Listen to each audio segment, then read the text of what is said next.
Welcome to Not Milk Never Milk. Subscribe if you're lactose intolerant. You start by adding the camera and locking your intent. Press Shift+A and choose Camera. That creates the object in Scene Origin. Once added, press numpad 0 to jump into the camera view so you can see what it will render.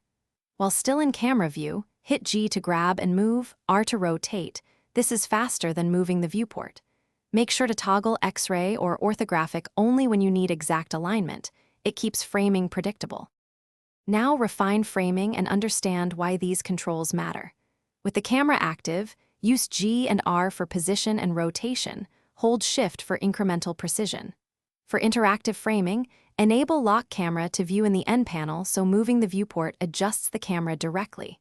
Adjust focal length and camera properties to change perspective, lower widens, higher teleports closer. Once set, finish by making the camera reliable for render and animation. Apply transforms with Control plus ISO location and rotation are clean, and parent to an empty or rig if you need tracked motion.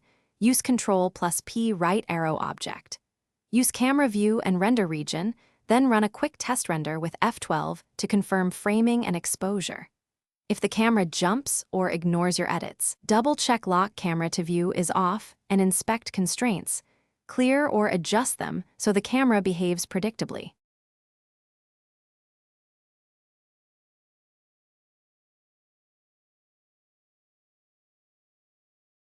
Thanks for watching. If this was helpful, leave a like and consider subscribing. See you next time.